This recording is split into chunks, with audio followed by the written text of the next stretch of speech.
Good morning, me again. I wanted to walk you through the lesson for today.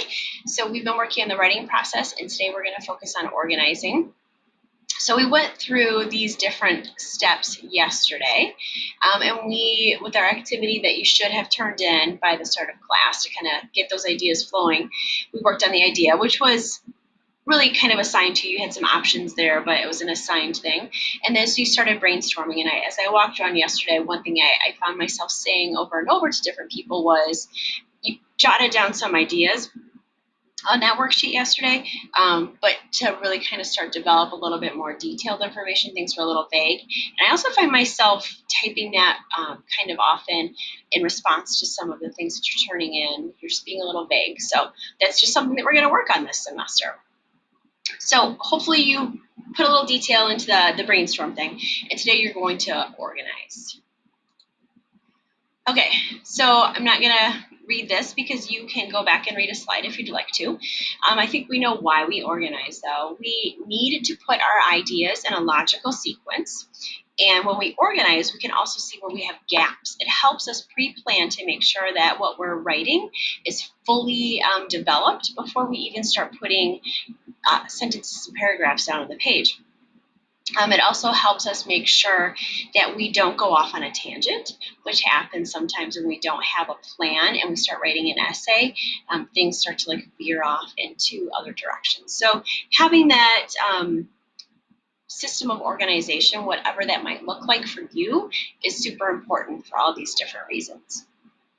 Now you'll notice at the bottom of the slide, and you have these notes are linked in today's plan, so you have access to this as well. But if you click here, the 6 Feet of Purdue OWL, I know you've heard of it. I'm sure every English teacher you've ever had has talked to you about it, but it's the Purdue University Online Writing Lab. It's an amazing resource for writing, and it's not something that's just applicable to high school writing. It covers everything, and you can use it forever for whatever kind of writing you need to do in life. It's a great resource.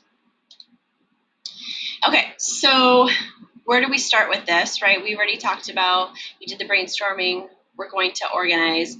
So you've got all these ideas. You need to kind of figure out what order do I want to put these in, and then how do these ideas relate to each other. So if you have several things going on. Now, this writing assignment is pretty short. So with this one, you might just have really that one idea that you're writing about. When we're talking about a longer piece, you need to figure out how to transition from one idea to the next so that's logical, but how do they best fit together? That's what that order and organize means there. And then when you're actually building your system or organization, how are you going to label that? Now, I'm sure you've all seen, I'm going to go here, you've seen your more formal outlines. Maybe you even had some teachers which have required you to have that very formal kind of outline with the Roman numerals and the subpoints and all that. So that's one. Let me come here because I think this is another formal one. It gives you just an example of what that looks like, how you use that. You might have excuse me, you might have a course in college, that's your path, that requires you to do a formal outline like this. For me, for this, I'm not teaching you outline, I'm teaching you organization.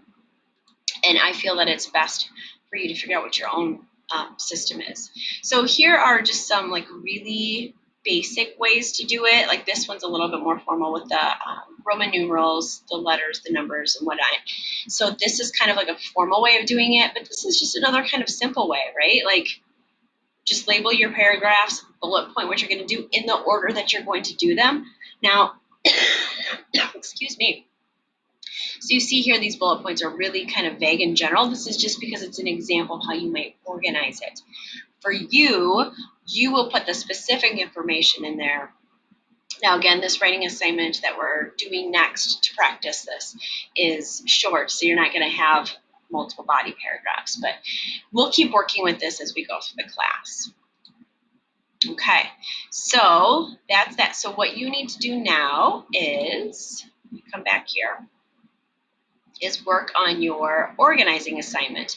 And like I've said, I do not have a set way that I want you to set up your organization.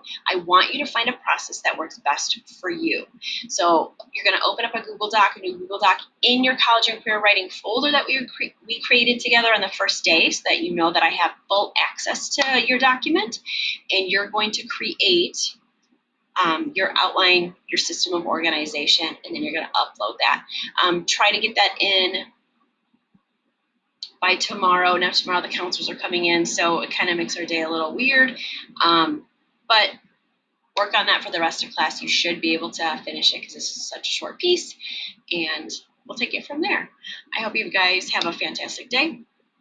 I'm in a meeting and I don't know if I'll be able to check email, but if you have questions, you can try to shoot me an email and I will get to it as soon as I can. But you all, fantastic students, and Miss Smith, you guys have a great day.